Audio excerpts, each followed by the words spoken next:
fazer um vídeo mostrando minhas coisas do Frozen. Então vamos começar por a parte de frente.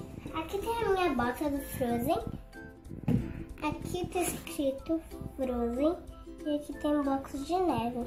Aqui tem a Ana. Aqui do outro lado tem a mesma coisa. E aqui é essa azulzinha. Aqui é a Elsa. Aqui é a minha sandália do Frozen. Aqui tem um bloquinho de neve com assim. Mesma coisa. Aqui tem a Elsa e aqui tem a Ana. Aqui é a minha outra sandália do Frozen. Dessa vez tem duas corinhas, Olaf e Elsa. Agora meu travesseiro, deixa eu pegar lá.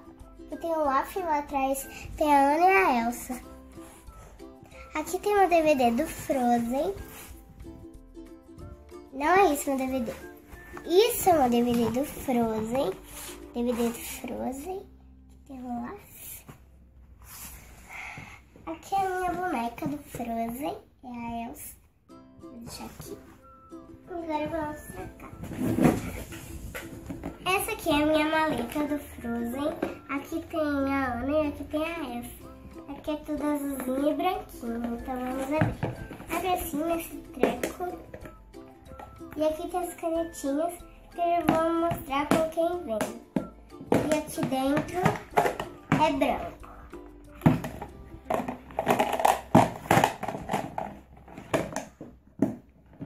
Aqui tem outra maleta do Frozen. Aqui tem a Ana, aqui tem a Elsa. Abre também nesse treco. Vou tirar essa coisa. Aqui eu guardo um monte de lápis de cera, borracha. E muito legal, que é branco e aqui, né, é azul. Aqui tem um imã de geladeira. Também serve como cadeado da minha casa. Aqui tem igual DVD.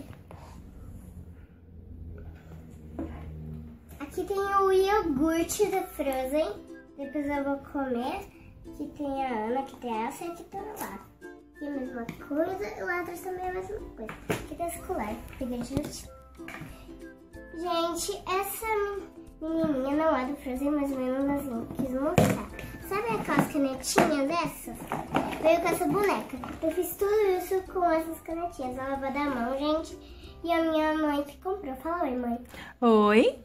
Desculpa, eu não queria mostrar porque eu tava filmando. Então, gente, foi isso. Espero que vocês tenham gostado. Até o próximo vídeo. Se inscrevam no canal. Beijos gostosos. Vão para!